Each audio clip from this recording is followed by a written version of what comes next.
We're recording. Okay, talk to me about the center's philosophy around food.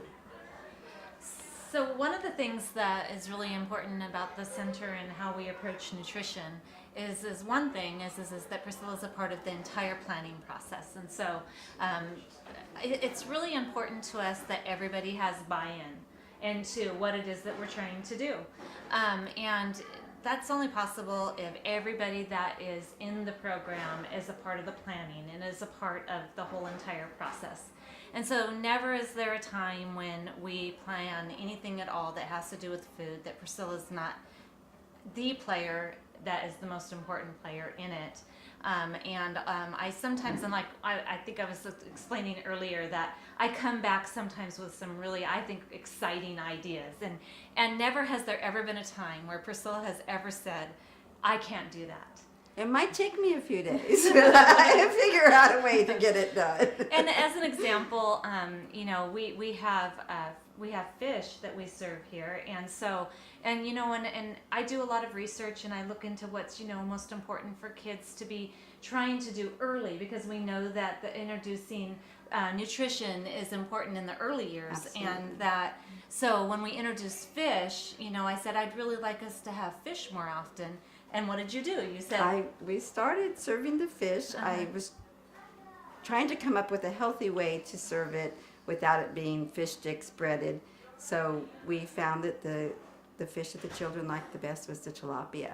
So we're basically just roasting it, baking it with lemon pepper and lemon, and I can't make enough of it. They're eating more than what is required of their meals. So. Yeah. Along with the whole grains that we've worked into the program, has been an eye-opener to me, because I'm a 50s generation with the white breads, and I've come around to the whole grain breads, and we are serving 4 to 5 whole grains a week, and 4 fresh vegetables a day, fruits or vegetables a day, totally fresh. So I'm excited.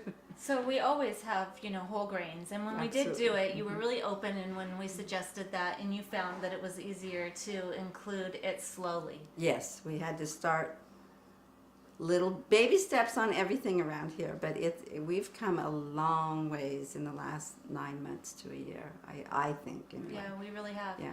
And one of the things that I think has, and tell me if you think the same thing, is when we introduced Pro Pacific, which is a local produce supplier, and it's North State local. Yes.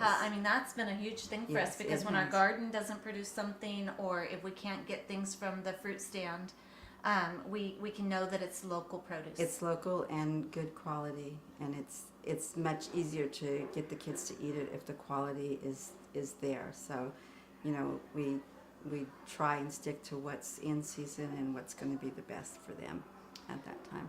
You were telling me the other day how with the taste test and how long we've been doing it, how much more the kids are eating. Oh, absolutely. When I first started cooking, it was like the one thing that brings into my mind is the broccoli. There was me and one other child and the teachers that would eat it. And now I cannot cook enough broccoli. I think the biggest reason that has come is from starting at 18 months, and our children have been here since then, plus serving fresh.